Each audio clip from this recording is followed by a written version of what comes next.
सम्माननीय संत समाज, प्रिय सज्जनों तथा देवियों, सदगुरु कबीर के बीजक के साखी प्रकरण पर इस समय चर्चा चलती है। सदगुरु कबीर कहते हैं, हंसा तू सुवर्ण वर्ण क्या वर्णों में तोय, तरिवर पाए पहेली हो तबै सराहों तोय। अय हंस तो सुवर्ण वर्ण, सोने जैसा खरा, क्या वर्णों में तो है, तेरी मैं क्या प्रशंसा करूं। तरिवर पाए पहेली हो, तरिवर पेड़ पा करके जब पहेली हो, पहेली को समझोगे तब मैं तुम्हारी प्रशंसा करूंगा। तरिवर पेड़ ये मानव, तरिवर पेड़ ये मानव शरीर, इस मानव शरीर में आए हो, लेकिन जब पहेली को समझोगे, रहस्य को समझोगे तब मैं तुम्हारी प्रशंसा करूंगा। जीव का स्वरूप शुद्ध है, निर्मल है, उसमें मल आ जाता है, आया हुआ है, स्वभाव सिद्ध नहीं, इसलिए उसको सुवर्ण वर्ण साहब ने कहा। सुवर्ण वर्ण तो एक उदाहरण मात्र है, उपलक्षण मात्र है। सोना तो जड़ है, लेकिन आत्मा चेतन है। सभी हीरे पन्ने पोखराज और रत्नों का मूल्यांकन करने वाला है, लेकिन उदाहरण किसका दिया जाए। कहा जाता है संसार सागर है। सागर बहुत छोटा होता है संसार के सामने। संसार कितना विशाल है हम सोच नहीं सकते हैं। देश और काल ये दोनों निस्सीम हैं। एक हवाई जहाज पर हम बैठे हैं और एक सेकंड में 10 खरब किलोमीटर चले और करोड़ों खरबों युगों तक उड़ते रहें, तो क्या देश की अनंतता की सीमा जाएगी? देश अनंत है, मन में अनंत नहीं समाता है, और काल अनंत है। करोड़ों करोड़ों युग महाकाल के दरमियान में एक सेकंड से भी कम है। अनंत देश काल व्यापी विश्व। सागर उदाहरण उसमें कैसे लग सकता है? सागर कुछ हजार किलोमीटर का होगा, लेकिन संसार सागर कहा जाता है। आखिर उदाहरण किसका दिया जाए? सागर बड़ा लगता है इसलिए दिया जाता है, कोई उदाहरण नहीं है। संसार के समान संसार है। वाल्मीकि रामायण में राम रावण की लड़ाई के विषय में कहा गया है कि राम रावण का युद्ध राम रावण के युद्ध के समान है। सागर सागर के समान है। सागर किसके समान बताए? राम रावण का युद्ध राम रावण के युद्ध के समान है। तो आत्मा के समान है। लेकिन जब उदाहरण दिया जाता है तो सोना दिया जाता है, कहीं हंस दिया जाता है, कहीं और कुछ दिया जाता है। श्रुत के ऋषि भी हंस का उदाहरण देते हैं। ये हंस है, आत्मा हंस है। श्रुत में हंस शब्द कहीं कहीं आया। कबीर साहब ने अपनी वाणियों में हंस शब्द दर्जनों कहा। हंस शब्द उनको बहुत प्यारा। हंसा प्यारे सरवर तज कहाँ जाए, जय सरवर बिचे मोतिया चुगत होते बहुविध केली कराए। सूखे ताल पुरैन जल छाड़े कमल गए कुमिलाए। कहें कबीर जो अब की बिछुरे बहुर मिलो कवाए। हंस शब्द साहब को बहुत प्यारा था। इस प्रकरण में भी कहते हैं, हंसा तू सुवर्ण वर्ण। हंस में हा और बिंदु और सा, ये तीन मिलकर के हंस शब्द बनता है। इसका पदच्छेद करें तो होगा हंस। पदच्छेद करेंगे तो बिंदु आधा माँ हलंत माँ बन जाएगा, तो हम हो जाएगा, और सा अलग हो जाएगा। हम यानी हम, सा नाम वह, हम वह। शुद्ध संस्कृत भाषा में इसको कहें तो होगा अहंस। अहम मैं सह वह। अहम में आ और विसर्ग उड़ जाने से हंस शब्द बना है। पहले आप कागज पर अहम सह लिख लीजिए, फिर शुरू का आ काट दीजिए और सा के आगे जो बिंदु दो लगते हैं विसर्ग के लिए उसको काट दीजिए, तो हो जाएगा हंस। संस्कृत का अहम सह हंस बन गया आ और विसर्ग उड़ जाने से। अहमसा का अर्थ ही होता है मैं वह। मैं उत्तम पुरुष है, वह अन्य पुरुष है। मैं तू यह, इस संस्कृत व्याकरण के अनुसार तीन पुरुष माना जाता है। मैं उत्तम पुरुष, तू मध्यम पुरुष, यह अन्य पुरुष। तो अहम सह, अहम उत्तम पुरुष, सह वह है अन्य पुरुष है। अन्य पुरुष क्या है? मोक्ष, परमात्मा, ब्रह्म, परम तत्व, ये अन्य पुरुष है। साहब कहते वो तू ही, अहम सह, मैं वही हूं। तो हंस का अर्थ ही होता है मैं वही हूं जिसको चाहता हूं, अनंत सुख चाहता हूं। साहब कहते हैं कि तू वही अनंत सुख स्वरूप है। अविद्या वस्तु दुखी बना भटक रहा है, रात दिन जल रहा है। ऐसे संसार में तो दुखी है जहां के इस जीवन के पहले का कुछ पता नहीं है और मर जाने के बाद का पता नहीं। बीच में थोड़ा समय है और उसमें तो जलता है। जहां तेरी आंख ढपी यहां का सब कुछ गया। ये जीव अमर है, नित्य है, अपने कर्मों के फल के अनुसार चलता रहता है। लेकिन वर्तमान की अहंता ममता और दुनिया एकदम मिट जाती है हमारी। देखो कितना भयंकर भूचाल महाराष्ट्र में सुबह सुबह 32,000 बतलाए थे, और बढ़े होंगे। मृत्यु संख्या और बढ़ेगी। इतना विकराल, इतना भयंकर। घर में कोई एक मर जाता है, लोग माथा कूट डालते हैं। जहां एक तरफ से हजारों हजारों मर गए, जहां लाशें जल रही हैं धू धू करके चारों तरफ, कितनी भयंकर गति होगी। तो ये काल सब कुछ को पीस करके रख देता है। ऐसे क्षणिक संसार में रोने धोने की हमें क्या जरूरत है? किसके लिए रोए? क्या हमारा है? क्या छूट गया? बीच में कुछ मिला जैसा लगता है, लेकिन है नहीं, होते हुए भी नहीं। ये हमें जागरूकता रखनी चाहिए। कर्तव्य हम अपना निभाएं, लेकिन कहीं मोह न करें। जिंदगी का असली स्वरूप है मोह का त्याग। मोह जीत करके सारा काम करो। मोह जीत करके खाओ, मोह जीत करके पियो, मोह जीत करके मिलो, मोह जीत करके प्रेम करो। आप कहेंगे ये तो विरोधी बात है। विरोधी बात नहीं, प्रेम की तो जरूरत है। प्रेम, सद्भाव, रवादारी तो बड़ी जरूरी है। मेल जोल की भावना, सबके साथ सद्व्यवहार, और जिन व्यक्तियों के लिए हमारी जिम्मेदारी है उनके लिए जिम्मेदारी निभाना। जिनके लिए जिम्मेदारी नहीं है उनके लिए भी बन सके, समय आए तो सेवा कर देना, तकलीफ तो किसी को न देना। यह सब करते हुए निर्मोह रहना। साहब ने कहा है मेरा तेरा मनुआ कैसे एक हुई रे। तो उसमें एक पंक्ति आई है, मैं कहता निर्मोही रही हो, तू जाता है मोही रे। मैं कहता हूं तू निर्मोह होकर के रहा और तू मोह जाता है। मोही फांसी, मोही सारा दुख है। मोह जीत करके जीना सुख में जीवन है। हंस अहमसः, अहमसः से हंस शब्द बना। अहमसः वह मैं हूं जो मैं चाहता हूं, अनंत सुख चाहता हूं, वह मेरा स्वरूप ही है। आप सब अनंत सुख के सागर हैं। इसीलिए ऋषियों ने बारंबार कहा तुम ब्रह्म हो।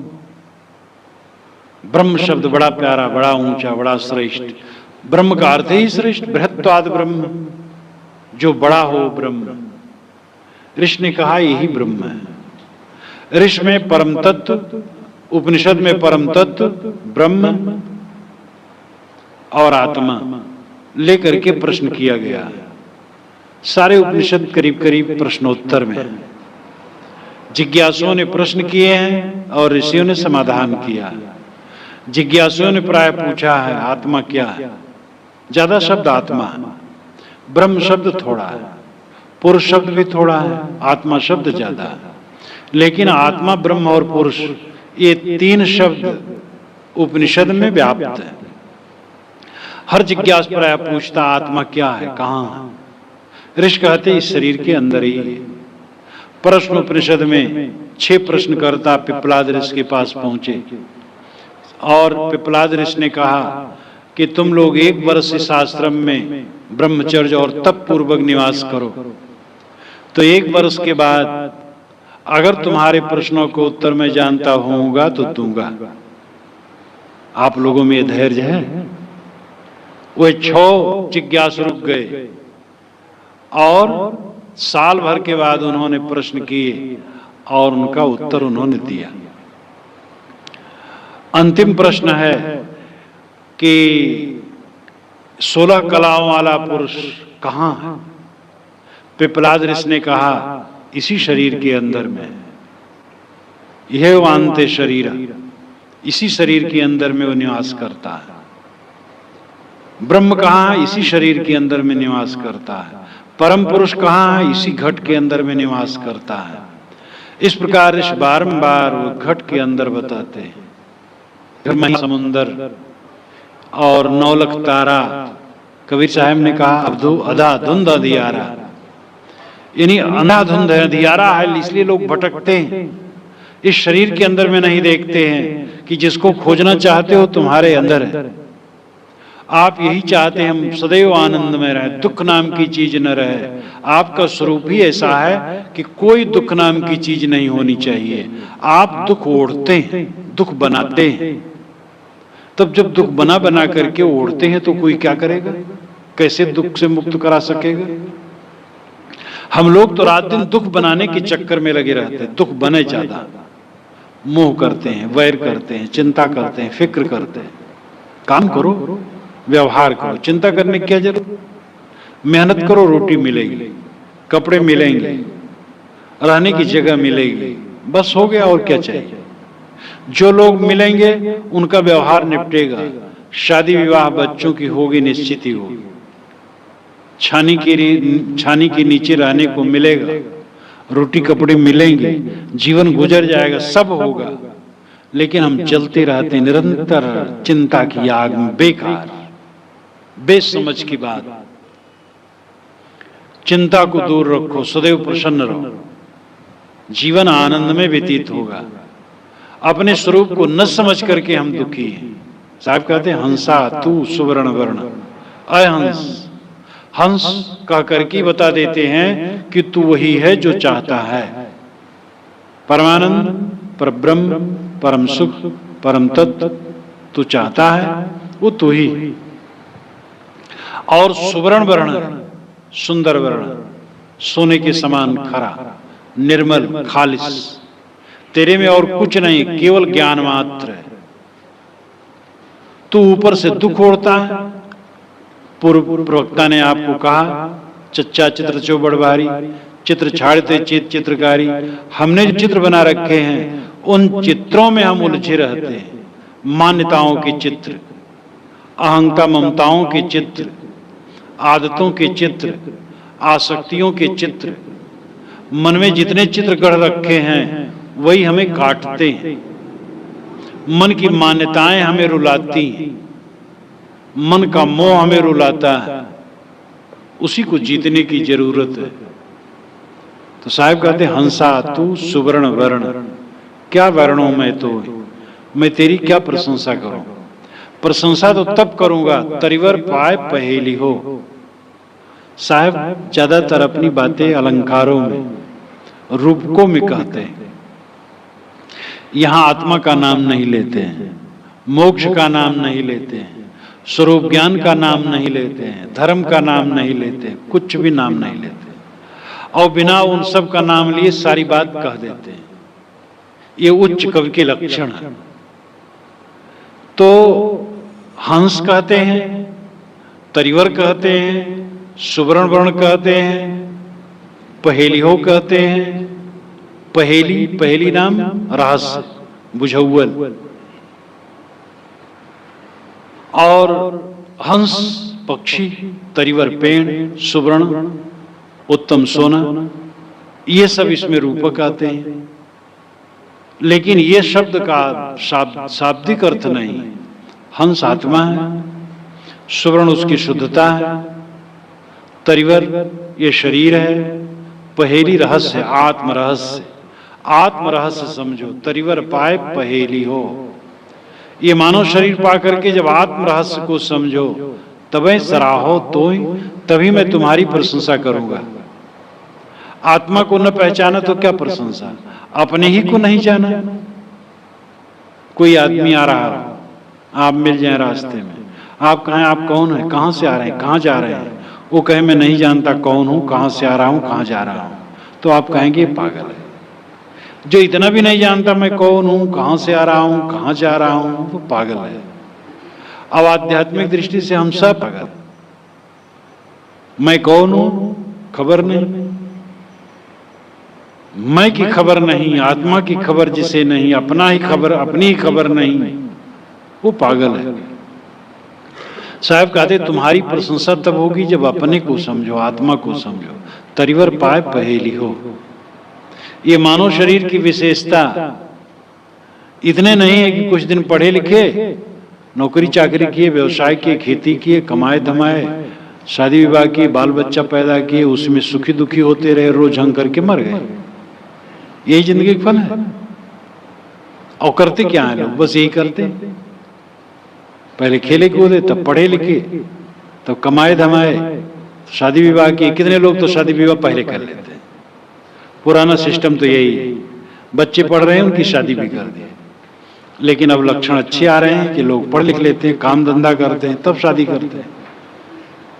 तो कमाए धमाए, शादी विवाह किए, बाल बच्चे पैदा हुए, बस उसी में झंक झंक कर, हैरान होकर, बाल बच्चे मुलझ उलझ कर, परेशान होकर बूढ़े हो गए, शरीर छोड़ दिए। परे न पूर दिनों दिन छीना, तहां जाए जहां अंग बिहूना।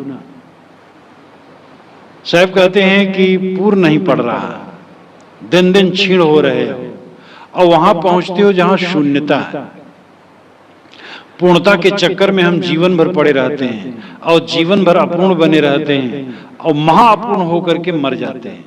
कैसी हार है जिंदगी की। जिंदगी में हार वाले 99% क्या, और इसका कई गुणा करो, कोई एक होगा जो जीवन में सफल होके जाता है। सब हार हार करके जाते हैं। रोता है जो हारा हुआ है, जो झंकता है, पीड़ित होता है, चिंता करता, वो हारा हुआ है।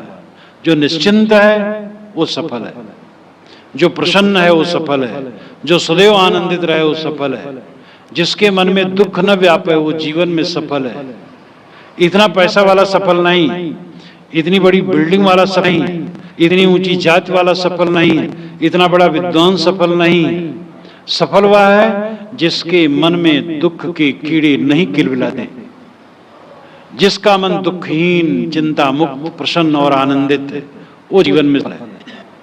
और ये सफलता विद्या, पैसे, परिवार, पद, इन सब से मिलने वाली नहीं। ये सफलता आत्मज्ञान, आत्मशोधन, आत्मशुद्ध से ही मिलने वाली है। और वही काम आदमी पिछाड़े रहता है। पिछाड़े क्या, कितने लोग तो उस पर सोचते ही नहीं, और कुछ ख्याल में भी आए तो उसको पीछे कर लेंगे, और पीछे करते करते अपने पीछे हो जाते हैं।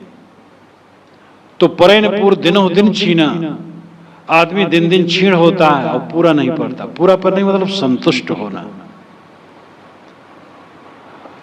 पूर्णता की इच्छा सबको है, और आदमी अपूर्ण बना रहता है। अपूर्णता और पूर्णता क्या है? तृप्ति ही पूर्णता है, अतृप्ति ही अपूर्णता है। शरीर तो नाशवान है, शरीर सदा किसी की नहीं रहता है, और सदा रहने की जरूरत भी नहीं। ये जितना रहता है बहुत रहता है, जितना रहता है उसमें अपना हम काम कर लें तो बहुत है, और बहुत दिन जिए और काम अपना न करें तो क्या हो? एक गंजेड़ी 80 वर्ष का और खांसता रहता दिन भर, फिर भी गांजा पिए। मैं कहूं कि गांजा छोड़ दो। उसके यहां पहुंच गया, कहे महाराज 20 बरस की उम्र से पी रहा हूं, 60 बरस से पी रहा हूं, 80 बरस की उम्र हमारी हो, अब कैसे छोड़ दो? हम कहे हाँ भाई, 60 बरस के साथी को छोड़ना तो मुश्किल है। और वो खांसे, परेशान, लेकिन वो बिस्तर पर भी मांगे और चिलम लोगों को देना पड़े, और चिलम पी पी करके मर रहा था। आदमी अपने आप के पैर में स्वयं कुल्हाड़ी मारता है। तो आपकी पूर्णता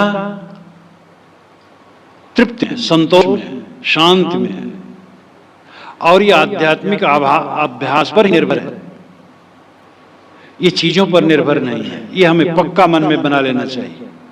आप जिस स्थिति में हैं, भौतिक स्थिति में, उसी स्थिति में पूरे आनंदित रह सकते हैं। भय यही तो होता है कि परिवार का कभी अमुक सदस्य छूट न जाए।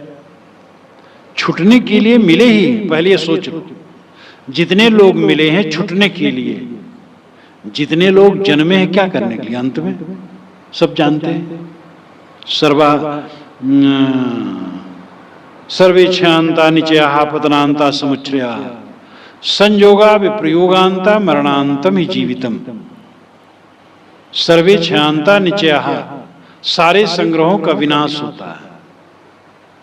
सर्वेच्छांता निचया पतनांता समुच्चया, जो ऊपर उठा है उसका पतन निश्चित है। सर्वेच्छांता निचया पतनांता समुच्चया संयोगा विप्रयोगांता, संयोग हुआ है तो वियोग निश्चित है। मरणांतम ही जीवितम, जो जन्मा है मरेगा निश्चित। जो होना ही है उसके लिए रोना धोना कितनी गाफिली। जब जो हो ठीक है, जो कल हुआ अच्छा हुआ, जो आज हुआ अच्छा हुआ, जो आज हो रहा अच्छा हो रहा है, जो कल होगा अच्छा होगा। ये पक्का निश्चय रखो, और इसी में आज और कल के बीच में सब होगा। जन्मना होगा, मरना होगा, सुख का संयोग होगा, दुख का संयोग होगा, अनुकूलता होगी, प्रतिकूलता होगी, सब कुछ होगा। और सब कुछ को अच्छा समझो, सदैव आनंदित रहोगे। भागोगे दुख से, सुख में चिपकना चाहोगे, सदैव दुखी बने रहोगे। सुख भी आपको दुख नहीं दे पाएगा, क्योंकि सुख मानोगे प्राणी पदार्थों में, और उनका छूटना निश्चित है। अनुकूल लोगों का संबंध कटना निश्चित है। प्रतिकूलता समय समय से आना निश्चित है। इसलिए हमें विवेकवान बनना चाहिए, वीर बनना चाहिए। तरिवर पाए पहेली हो तवे सरा हो तो ही। तुम्हारी प्रशंसा तब है जब आत्मा को समझो, अपने को पहचानो, ये समझो कि गंदी आदत करके हम दुखी हैं, हमारा स्वरूप निर्मल है, दिव्य, कृतार्थ रूप हमारा स्वरूप है। आप इसके लिए स्वयं विवेक करके देखिए। तंबाकू आप नहीं खाते थे, निश्चिंत थे, तंबाकू खाने लगे, रोग बना लिए। जब तंबाकू नहीं खाते थे, रोग और तंबाकू की झंझट कहाँ थे? बीड़ी, सिगरेट, शराब या कोई गंदी आदत बना लिए। वो आदत नहीं जब बनाई गई थी तब निश्चिंत थे, ठीक थे। अब गंदी आदत बना करके दुखी हो गए। कहीं मोह कर लिए, वह मोह जब पहले नहीं किए थे कोई दुख नहीं था, अब दुख हो गया। हम तो ओढ़ते रहते हैं दुख को, बना बना करके ओढ़ते रहते हैं। अपने को समझो, अपने को निखारो, अपने को सुधारो, तब मानो जीवन की प्रशंसा है। दुनिया में तो वाह वाह ही कहते, वाह बढ़िया मकान बनाए, वाह वाह रे बग्घा वाह। अच्छा 5 लड़के आपके भाई, सौभाग्यशाली हैं आप। 5 लड़के जिसको क्या पूछना है, ये है वो है। अरे ये तो सब मनोरंजन है। लोग एक दूसरे को खुश करने के लिए कह देते, आखिर मिले तो क्या कहें। यही तो सब कुछ उल्टा सीधा कहना है। हम आपको भटकाएं, आप हमें भटकाएं। हम आपको धोखा दे, आप हमें धोखा दें। हम सब मिलकर के यही करते हैं, एक दूसरे को धोखा देते रहते हैं। ये तो संत जन है, हमारी आंख में उंगली डाल करके जगाते हैं।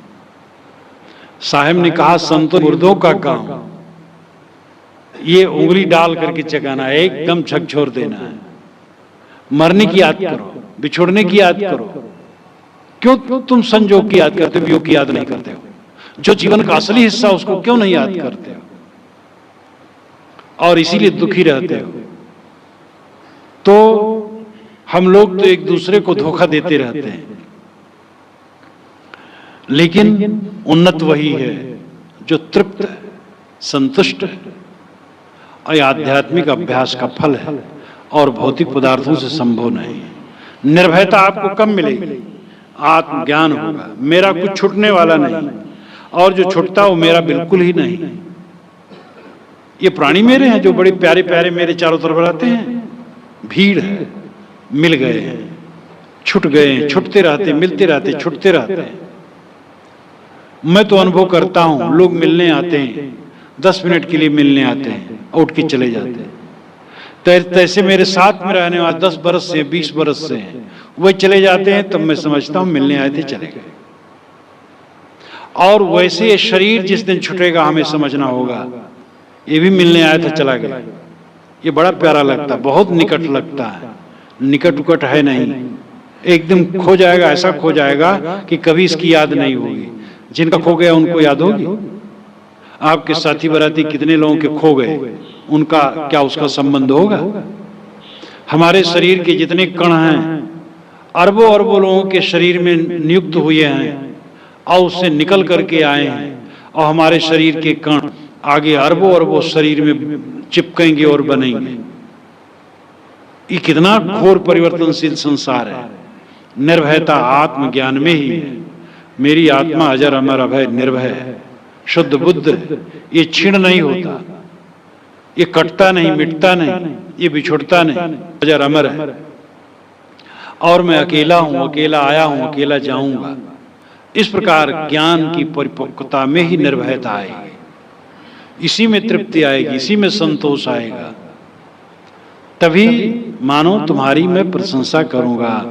तरिवर पाए पहेली हो, ये मानव शरीर पा करके जब आत्म रहस्य को समझो। उपनिषद और गीता में बारंबार क्या बताया गया? नयनम छिदंत शस्त्राणि नयनम दाति पावका, ना चैनम क्रीदंत्यापो ना शोषित मारुत।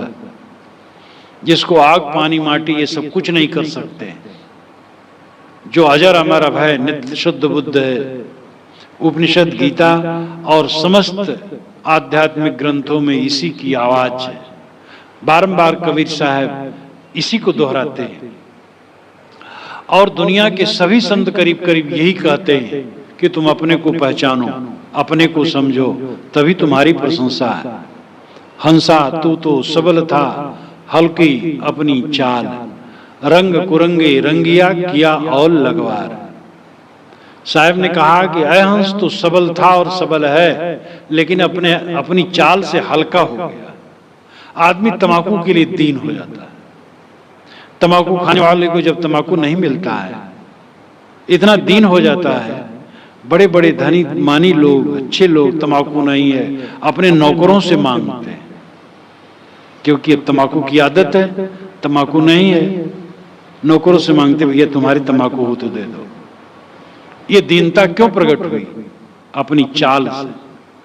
इंद्रियों के गुलाम हम हो गए। एक राजा सब पर विजयी होकर के अपने को सर्वाजीत नाम अपना रखा। सभी सर्वाजीत कहें, माता नहीं कहे। माता का अधिकार भी ऊंचा होता है, माता तो सबसे बड़ी। माता राजा का केवल नाम ले। वो कुढ़े राजा बारंबार एक दिन झिझक करके कहा, माता जी सब मुझे सर्वाजीत कहते, तुम सर्वाजीत क्यों नहीं कहती हो? माता ने कहा, बेटा तोला भर की इंद्री नहीं जीत पाया तो सर्वाजीत कब हो गया? जो अपने मन को नहीं जीत पाता सर्वाजीत कहाँ है? जो इंद्रियों को न जीत पाए सर्वाजीत कहाँ है? जो गंदी आदतों को न जीत पाए वो सर्वाजीत कहाँ है? जो इसी जीवन में दुखहीन न हो पाए वो सर्वाजीत कहाँ है? सर्वाजीत वह है जो इस जीवन में दुखहीन हो, बिल्कुल दुख न हो, वो सर्वाजीत है, वो श्रेष्ठ है। अब आप बिल्कुल वैसा हो सकते हैं। हंसा तू तो सबल था, अय हंस, अय चैतन्य, अय ब्रह्म, अय आत्मा, अय हंस, तू सबल है, लेकिन हल्की अपनी चाल से तू हल्का हो गया। तू इंद्रियों का गुलाम हो गया, मन का गुलाम हो गया, माया मोह से कायर हो गया। आसक्ति जहां होती वहीं हमारी कायरता होती है। राजा दशरथ इतने शूरवीर, इतने प्रतिष्ठित, कई में आसक्त होने ही से वो कायर हो गए और कितने दीन वचन वो जाकर के कहने लगे। रावण जैसा शूरवीर और विद्वान, लेकिन मोहित होकर के सीता के सौंदर्य में कायर हो गया। और जब सीता को छलने चला तो इधर उधर बारंबार देखता था, कोई आ तो नहीं रहा। मनोविज्ञान का चित्रण कवियों ने बड़ा अच्छा किया। हम ही लोग कोई चोरी का काम करें तो इधर उधर देखेंगे। कायरता कहां आती है? आसक्ति में। आसक्ति जितनी हमारी दूर होती उतने हम सबल होते हैं। अब आसक्ति अविद्या से, न समझने से। जितना ज्ञानोदय होगा आसक्ति हमारी कटेगी। जितनी आसक्ति कटेगी हम निर्भय होंगे, स्वतंत्र होंगे और सुखी होंगे। हमारी दीनता सदैव बनी रहती। बुढ़ापा में कौन सेवा करेगा? रोग लगने पर कौन सेवा करेगा? खाना पानी कैसे मिलेगा?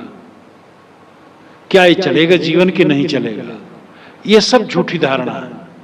खाना पानी मिलेगा, बुढ़ापा में सेवा हो जाएगी। सेवा की जरूरत नहीं पड़ती है बहुत लोगों को। चलते फिरते सांस तोड़ देते हैं और जिनको जरूरत पड़ती सेवा हो जाती है। तुम चिंतित भर न रहो, तुम निश्चिंत होना सीखो, प्रसन्न रहना सीखो। देखोगे सब आनंद आनंद रहेगा। लेकिन हम चिंतित हो जाते हैं, पता नहीं सेवा की जरूरत पड़ेगी कि नहीं, और जिंदगी में रोज चलते रहते हैं। बुढ़ापा में कौन सेवा करेगा? पता नहीं जीवन में कभी ऐसा अवसर आएगा कि भाई 4 दिन बीत जाए रोटी न मिले। हो सकता है कि रोटी मिलती रहे, ज्यादा ही चांस से रोटी मिलती रहेगी। लेकिन हम रोज खाते हैं और रोज चिंता करते रहते हैं आगे क्या खाएंगे। सब मानसिक दुर्बलता है। तो आसक्ति के कारण हमारी चाल हल्की है, इसलिए हम हल्के हो गए। सब मानसिक दुर्बलता है। तो आसक्ति के कारण हमारी चाल हल्की है, इसलिए हम हल्के हो गए। आदमी वही है। दुनिया में जो बड़े पुरुष कहलाए हैं वह आकार में बहुत बड़े नहीं थे, और ये भी नहीं कि सब बड़े विद्वान थे, और ये भी नहीं कि सब तथाकथित बड़े ऊंचे घराने में जन्मे थे। मनुष्य की बड़ाई उसके त्याग में, विवेक में है, और कोई बड़ाई बाहर की नहीं होती है। तो आदमी गंभीर, बड़ा, श्रेष्ठ कैसे होता है? जो इंद्रिय जीत है, मन को जीता, आसक्ति को जिसने जीती, आसक्ति जो जीत ली वही बड़ा होता, वही श्रेष्ठ होता है। हल्की अपनी चाल, रंग कुरंगे रंगिया किया और लगवार। साहब कहते तू कुरंग रंग में रंग गया, कुभावनाओं में रंग गया।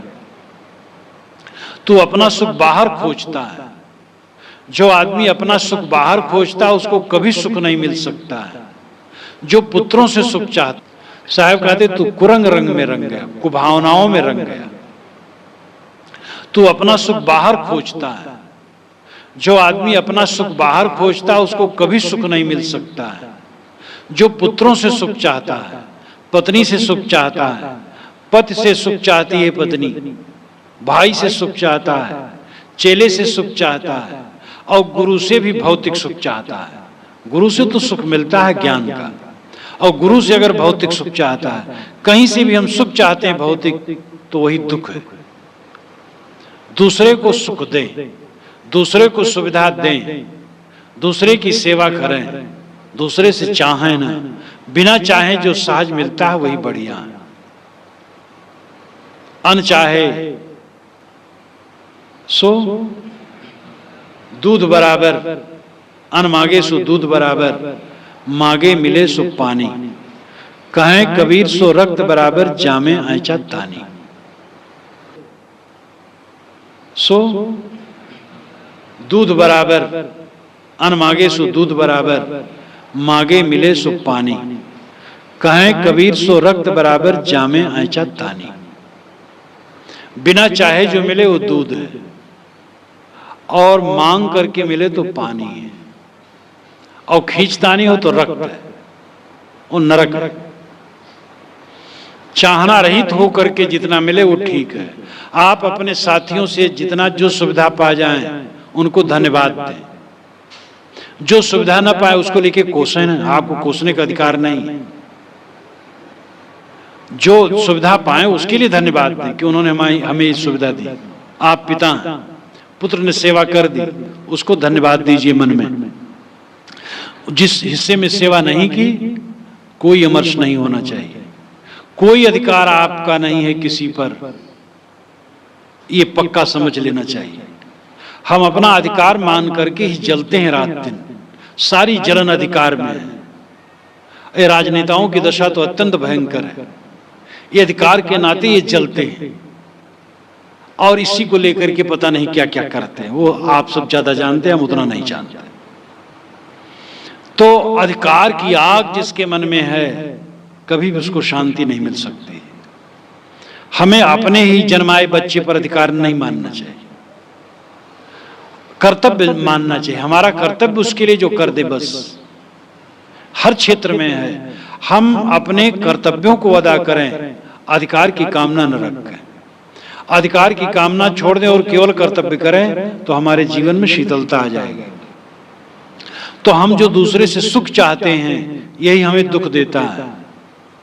हम दूसरे से सुख की कामना बिल्कुल छोड़ दें। सुख का भंडार तो हमारे अपने ही में है, वो संतोष में है। और संतोष केवल कहने सुनने का रस्म मात्र न हो, संतोष सच्चा हो। तृष्णा हर जगह अपना पैर फैलाती है। एक कमरा बन गया तो मन होता 2 बन जाए तो ठीक, 2 है तो 4, 4 है तो 8। आवश्यकता है, चीज है, बन जाए ठीक है। लेकिन मन की घुड़दौड़ से शांति नहीं। जितना जब जो है ठीक है, जो सहज में हो ठीक है। आगे केवल हमें श्रम करना चाहिए और श्रम के अनुसार जितना मिले उतने में संतुष्ट रहने को सीखना चाहिए। तो सुख तो हमारे में है, अखंड खजाना हमारे में है। जो अपने आप में सुखी नहीं रह सकता, दूसरे से क्या पाएगा सुख? और जो आज नहीं सुखी होगा, कल कैसे सुखी होगा? हमें आज सुखी होना है, आज निर्भय होना है, आज तृप्त होना है, आज आनंदित होना है। कल नहीं, कल कभी नहीं आता है।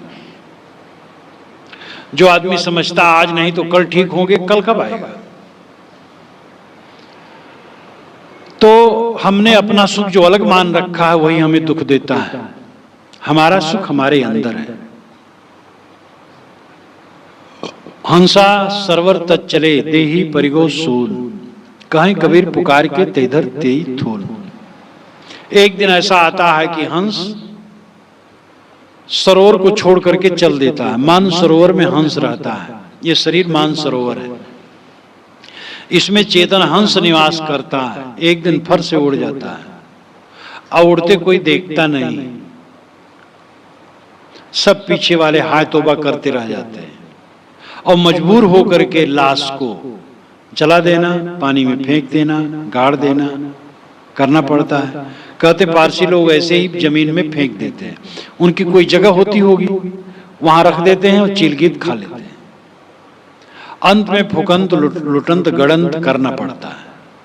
हंस निकल गया तो माता माता नहीं रह जाती, पिता पिता नहीं, गुरु गुरु नहीं और प्री प्री नहीं। हंस के निकल जाने पर सब बेकार हो जाता है। साहब कहते हंसा सरवर तज चले। हंस शरीर रूपी मान सरोवर को छोड़ दिया। देही परिगो सून, ये देह सुनिसानी हो गई। फिर कहाँ गया, क्या हुआ? साहब कहते हैं कहीं कबीर पुकार के तेधर तेई थूल।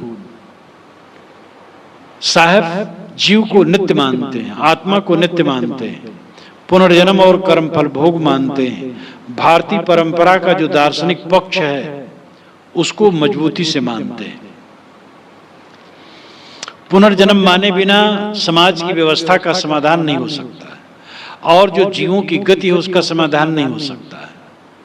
एक आदमी जन्म से निर्बुद्धि और एक आदमी तेज बुद्धिमान, इसका कारण क्या है?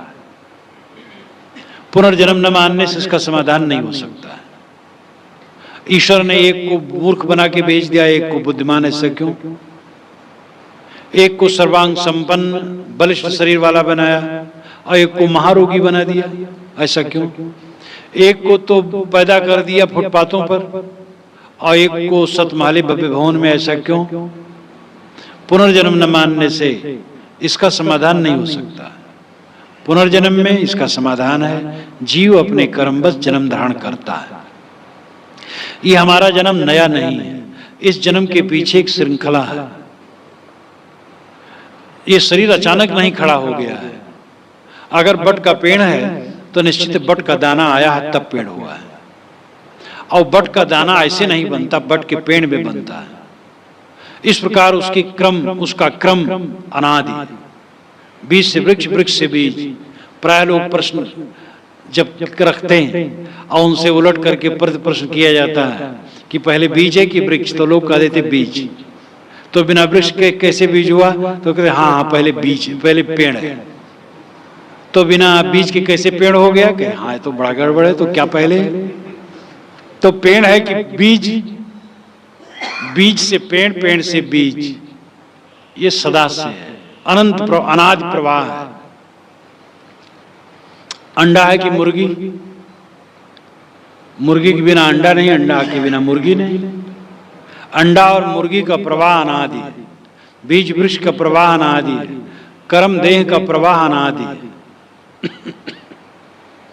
ये हमारी देह नई नहीं है, अनेक देह हुई हैं, और ये जीव जन्म जन्मांतरों में घूमता रहता है। साहब कहते हैं कि फिर वही होगा, शरीर छूटेगा, फिर देह में जाएगा। अपने स्वरूप को समझे, अपने स्वरूप को समझ करके स्वरूप में स्थित हो तो देह में जाना बंद हो। इसी को मोक्ष कहा जाता है। मोक्ष अपने स्वरूप में स्थित हो जाना। आत्मलोक, जिसको ब्रह्मलोक, याज्ञवल्क्य ने जनक को उपदेश करते हुए कहा, ये बृहदारण्यक उपनिषद के 4थे अध्याय के 4थे ब्राह्मण में विस्तार से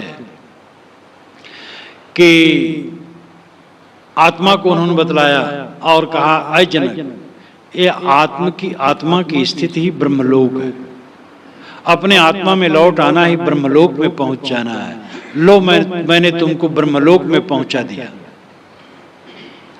तो अपनी आत्मा को समझना और आत्मा में लौट आना, ये मोक्ष है। निस्वरूप की स्थिति मोक्ष है। अपने आत्मा को पा जाना मोक्ष है। संसार और आत्मा दो है, दृष्टा और दृश्य दो है। समुद्र के तट पर खड़े होइए, जल की तरफ देखिए तो जल है, और समुद्र की तरफ पीठ कर दीजिए तो केवल थल है। थल और जल की वहां सीमा मिलती है, और दोनों तरफ थल और जल निस्सीम दिखते हैं। इसी प्रकार बाहर देखो जगत है, भीतर देखो आत्मा है। बाहर हम जगत को देखते हैं, जगत को देखना बंद करते हैं तो आत्मा शेष रह जाती है। इसीलिए सनत कुमार ने नारद को उपदेश देते हुए कहा था कि भूमा यो वही भूमा तत्सुखम न अल्पे सुखमस्ति। भूमा में सुख है, अल्प में सुख नहीं है। और भूमा का लक्षण क्या है? यत्र नानद पश्यत नानद श्रवोत नानद विजानात स भूमा। जब दूसरे को नहीं देखता, दूसरे को नहीं सुनता, दूसरे को नहीं जानता, वो भूमा है। देखना, सुनना, जानना किसका होता है? देखते हैं हम विषयों को, सुनते हैं विषयों को, जानते हैं विषयों को। विषय नाम पदार्थ, दुनिया की चीजें। देखना, सुनना, जानना संसार की चीजों के लिए होता है। जब देखना बंद हो, सुनना बंद हो और जानना बंद हो, तब स्वयं शेष है। चश्म बंद हो, गोश बंद हो, लब्य बंद, गर्नबीनी, सर्रेहक, बर्मन, बखन। ये रूमी साहब ने कहा है, ईरान के महान संत सूफी संत रूमी साहब। चश्म बंद हो, आंखें बंद कर लो, गोश बंद हो, कानों को बंद कर लो, लब्य बंद, ओठों को बंद कर लो, गर्नबीनी, सर्रेहक, इतने पर भी सत्य के दर्शन न हो, बर्मन, बखन, मेरा मजाक उड़ाना। तो जे जीवात्मा भटकता, माया मोह में भटकता, जो प्राणी पदार्थ मिलते हैं उनको अपना मान मान करके भटकता। नींद खुली, दुनिया में मन गया, बस भटकना भटकना भटकना। अपने आत्मा को समझो और रोज ध्यान में जाओ। ध्यान द्वारा अपने चित्त को एकाग्र करो और आत्मलीन होने का अभ्यास करो। सभी को अभ्यास करना चाहिए ध्यान का।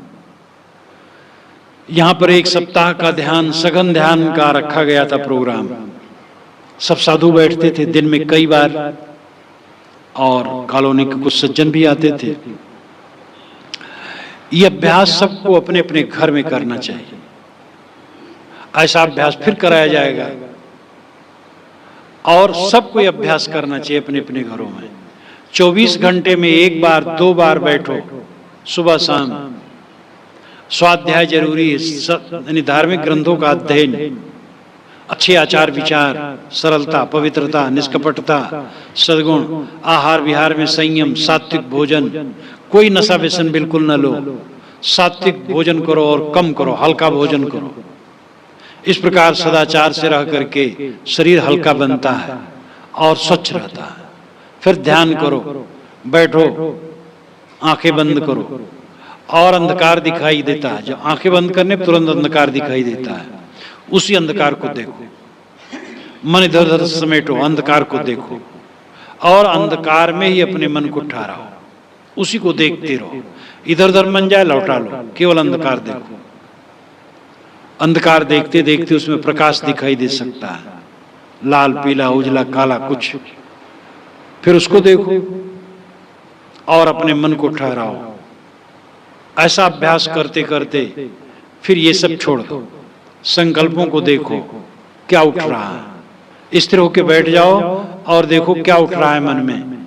जो उठ रहा है उसमें बल न दो, संकल्पों में अपना बल न दो। संकल्पों को छोड़ो छोड़ो छोड़ो, जो याद आवे छोड़ो, जो याद आवे छोड़ो। आप अपनी सत्ता संकल्पों में दे देते हैं, तब संकल्पों में बहते हैं। संकल्प जितने आए बल न दो तो संकल्प शून्य हो जाएंगे। ऐसा संकल्पों को छोड़ते छोड़ते मन का जाल कटता है और बड़ा हल्का हो जाता है, आत्मा एकदम संतुष्ट हो जाती है। हम मन में बहते रहते हैं, रात दिन बहते रहते हैं। तो बैठो एकाग्र होकर के और मन को देखो, केवल मन को देखो। शुभ और अशुभ दोनों छोड़ते जाओ। अच्छी बात उठो उसको भी छोड़ दो, गलत बात आओ उसको भी छोड़ दो।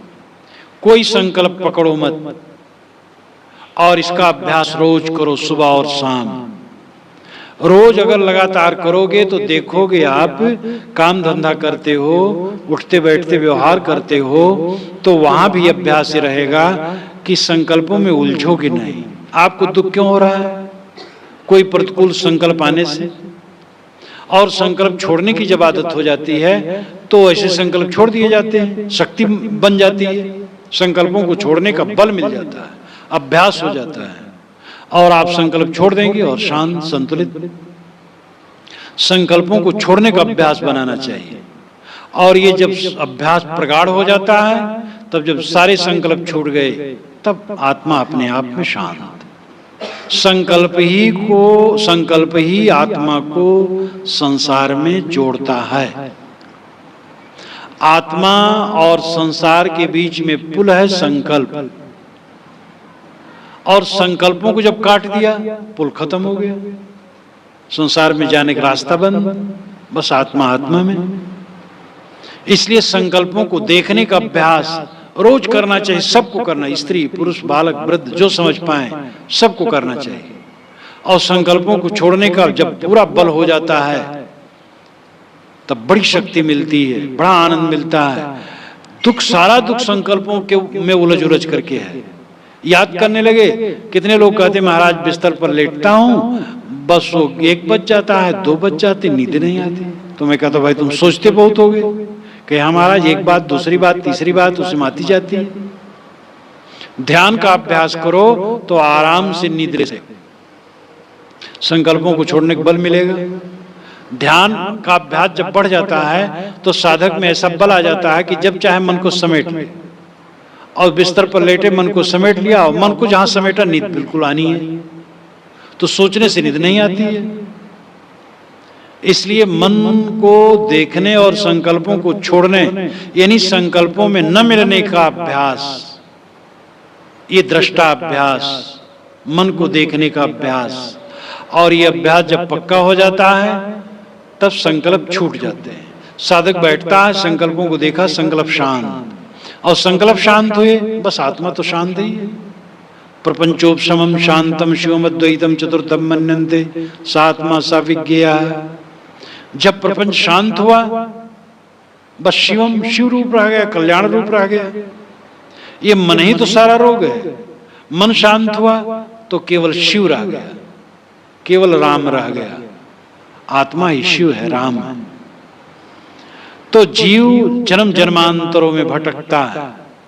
आज तो पड़ाव में हम यहाँ आए हैं, जो करेंगे वो कर्मों का बंडल लेकर के फिर आगे खिसकना है।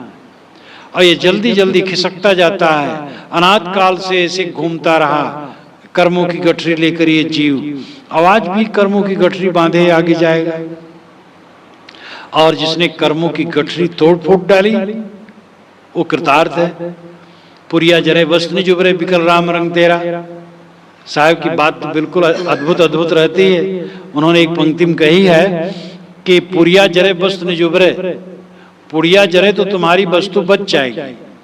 एक गठरी रखी थी, गठरी, तो किसी ने कहा गठरी में आग लगा दो, अगर गठरी जल गई तो इसके अंदर की वस्तु बच जाएगी, और गठरी नहीं जलेगी तो इसके अंदर की वस्तु बचेगी नहीं। तो ये तो बात समझ में नहीं आई। गठरी जलेगी तो वस्तु जल जाएगी, और गठरी बचे तो वस्तु बचे। साहब कहते नहीं, गठरी जला दो तब वस्तु बचेगी। पुरिया जरे वस्तु निज उबरे। जब पुड़िया गठरी जल जाएगी तब अपनी वस्तु बच जाएगी। गठरी क्या है? अहंकार की गठरी, अहंता ममता की गठरी। अहंता ममता की गठरी जो हमने बांध रखी है वो जल जाए तब वस्तु निज उबरे, निज वस्तु आत्मा का उद्धार होता है। विकल राम रंग तेरा, आय राम तेरा रंग विकल है, अशांत है। तू ये गठरी को जला दे तब तेरा उद्धार होगा। तो जन्म जन्मांतरों में जीव भटकता है, आगे भी भटकेगा। इसलिए हमें ऐसा उपाय करना चाहिए भटकना बंद हो, और वह स्वरूप स्थित आत्मस्थित ही साधन है। जो आत्मलीन हुआ, आत्मस्थित हुआ, उसको भटकना नहीं। हर इंसान को चाहिए अपने आत्मा के रहस्य को समझे और आत्मस्थित का अभ्यास करे। हंस बग देखा एक रंग, चरे हरिये ताल, हंस छीरते जानिए बकुई धरेंगे काल। ये हंस प्रकरण है। साहब ने बीजक में कई जगह हंस, खूब कई जगह कहा है।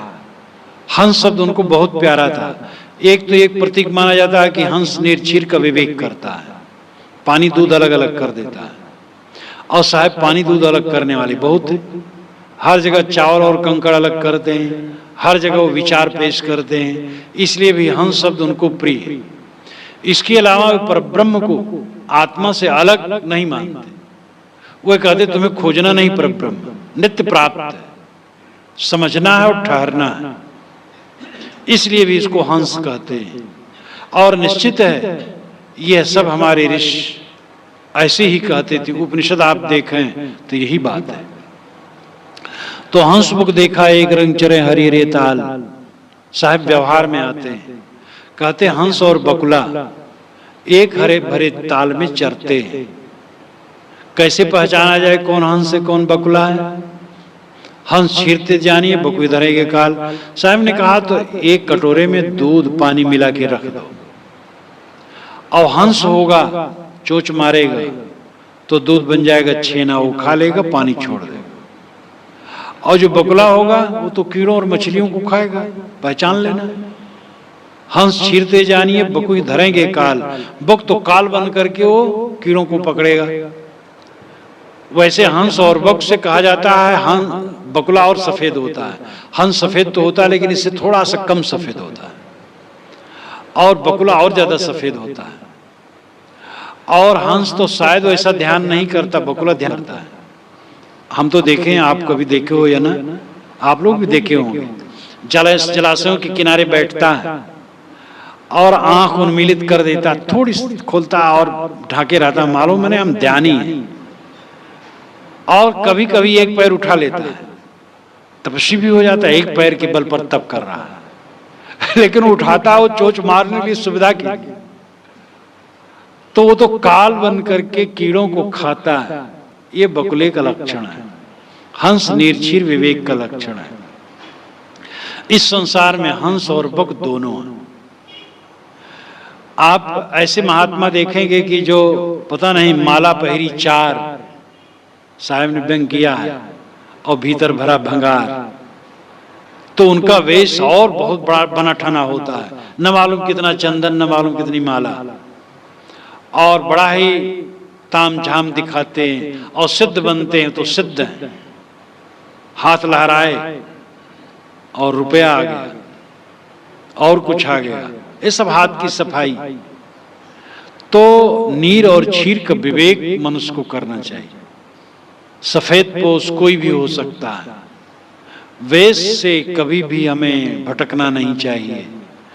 माँ सीता वेश से ही भटक गई और पकड़ी गई, नहीं पहचान पाई। रावण महात्मा के वेश में आया था, एक दंडीधारी सन्यासी के रूप में, और ठग लिया। उस सरल हृदय भिक्षा लेके पहुंच गए उसके पास तक। ठगने वाले ऐसे ठगते हैं। तो वेश की महत्ता नहीं है। साधन संपन्न वेश है तो वेश पूज्य है, वेश की अपनी मर्यादा है। लेकिन निरानिर वेश पूज्य नहीं, आचरण पूज्य है।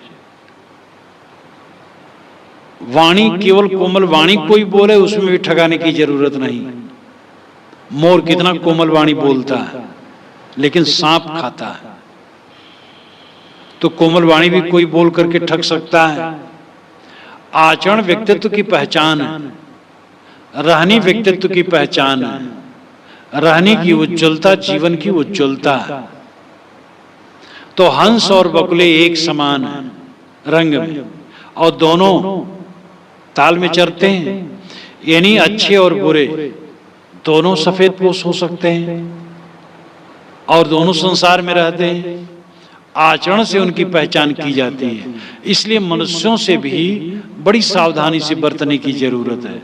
अपरिचितों से तो और सावधान रहना चाहिए। गाड़ी मोटर में चलते समय, विदेश में या कहीं भी, यात्रियों से ज्यादा संबंध नहीं जोड़ना चाहिए, ज्यादा बात नहीं बढ़ानी चाहिए, चुपचाप अपना काम करना चाहिए, चलना चाहिए। अपरिचित लोगों से सावधानी की जरूरत रहती है। जो परिचित हो गए उनमें भी संबंध बहुत जल्दी न बढ़ाया जाए। बहुत जल्दी संबंध बढ़ा लिया जाए और तोड़ दिया जाए, यह अपरिपक्व व्यक्तित्व की पहचान है। भावुक बहुत न बने, संबंध धीरे से जोड़े। न जोड़ना अच्छा है, संबंध जोड़ने की अपेक्षा न जोड़ना अच्छा है। सबका हित चिंतन करें, सबके लिए हित भावना हो, बहुत घिसोर किसी से जरूरत नहीं। न काहू से दोस्ती, न काहू से बैर। बहुत संबंध होने पर ही अच्छी तरह समझ करके संबंध जोड़े, और संबंध जोड़े तो अपने तरफ से न तोड़े। जो लोग कहते हैं हमारे यहाँ नौकर तो टिकते ही नहीं हैं, एक नौकर नहीं टिका, 2 नहीं टिका, अगर बराबर नहीं टिकते हैं तो आपका दोष है। और जो नौकर कहते हैं हम तो भाई एक जगह नहीं रह पाते, तो इसका मतलब उसका दोष है। संबंध में अस्थायित्व ये परिपक्व व्यक्तित्व की पहचान होती है। मित्रता जल्दी न करो, और मित्रता कर लो तो जल्दी न तोड़ो। बहुत ही समझ में आए कि अब गड़बड़ ही है तभी तोड़ो, नहीं तो छड़े रुष्टे छणे तुष्टे रुष्टे तुष्टे छणे छड़े, ये अच्छा स्वभाव का लक्षण नहीं होता है। इसलिए हमें चाहिए व्यवहार में समझ बूझ करके संबंध लेना और विवेक से चलना। काहे हिरनी दूबरी यह रे हरे रे ताल, लक्ष्य अहेरी एक मृग केतिक टारों भाल। एक हिरनी थी और हरे भरे ताल में चर रही थी, और वन था और काफी सब कुछ वहां पर सुविधाजनक था, लेकिन वो दुबली थी। किसी ने कहा तुम दुबली क्यों हो? तो उसने कहा कि मैं तो अकेली हूं और शिकारी बहुत हैं। केतिक टारों भाल, कितने बाणों से मैं अपने आप को बचाऊं? भाल कहते बाण के नोक, कितने बाण को बचाऊं? ये मानव शरीर में आया है जीव, हरा भरा मानव शरीर, कल्याणदायी मानव शरीर, लेकिन ये दुखी क्यों है? क्योंकि इसके ऊपर शिकारी बहुत है। काम, क्रोध, लोभ, मोह, राग, द्वेष, ईर्ष्या, परसंताप, अविद्या, अज्ञान, ये अंदर के सब शत्रु हैं। भीतर भी ऐसे शूरवीर मिलते हैं जो कुपाठ पढ़ाने वाले हैं, खराब आदतें डालने वाले हैं, कुसंगत का वातावरण तो सब समय रहा है, आज और भयंकर हो गया है। जब विश्वविद्यालयों में भद्दी भद्दी चीजों का प्रयोग होता है और ऐसे ऐसे नशा, जो गंवार लोग गांजा भांग पीते हैं, ऐसे गांजा भांग पीने वाले विश्वविद्यालय के छात्र हो गए हैं। और हीरोइन पता नहीं क्या क्या चीज, कितनी चीजों को तो मैं नाम नहीं जानता हूं, वो लोग बताते हैं कि कैसा कैसा भयंकर विष होता है और ऐसा ऐसा प्रयोग चल रहा है। कुसंग का वातावरण आजकल बहुत ज्यादा है चारों तरफ। विज्ञान ने भोगों की सामग्री इकट्ठी कर दी है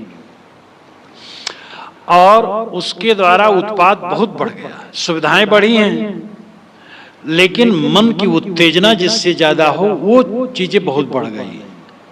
उसमें बड़ी सावधानी की जरूरत है। अब घर घर टीबी ही महाकुसंग हो गया। ऐसी ऐसी गंदी गंदी चीजें, गंदे गंदे गीत सुन सुन करके सो जाओगे तो क्या होगा? सोना भी बढ़िया नहीं रहेगा, सपने भी बढ़िया नहीं रहेंगे। जब नींद खुलेगी तो उसी की गूंज होगी गंदी गंदी बातों की। जिसका देखना ठीक नहीं, सुनना ठीक नहीं, खाना पीना ठीक नहीं, बर्ताव ठीक नहीं, सोचना ठीक नहीं, तो मन ठीक कैसे रहेगा? वातावरण बहुत प्रदूषित है, इससे अपने आप को बचाना चाहिए। हम पूरे वातावरण को बदल नहीं सकते हैं, अपने को हमें बचा करके चलना चाहिए। वह उदाहरण जो मैं आपके सामने दिया करता हूं, चाम का जूता पहन करके आप चलें, आपके लिए सब जगह चाम बिछाया है। और चाहे कि चमड़ा बिछा करके हम चलेंगे तो राजे महाराजे भी ऐसा नहीं कर सकते। हम और आप चाहें तो अपने आप को बिल्कुल ठीक रख सकते हैं, और यही चारा है। तो ये हिरनी, अब यहां भी अन्योक्ति अलंकार में साहब कहते हैं, नाम कुछ नहीं लेते हैं, जो कहते उसका नाम नहीं लेते, बिल्कुल अलग अलग की चीज कहते हैं। इसीलिए विद्वानों को रीझ करके कबीर को कभी कहना पड़ा, काहे हिरनी दूबरी ये हरे रे ताल, लक्ष्य अहेरी एक मृग केतिक टारों भाल। ये हिरनी काहे दुबली है हरे भरे ताल में? हिरनी ने कहा क्या करूं, बहुत तो शिकारी है, बाण पर बाण मारते हैं, मैं छिप छिप के बचती हूं, चरूं की अपने को अपनी जान बचाऊं, जान बचाने में लगी रहती, इसलिए दुबली हूं।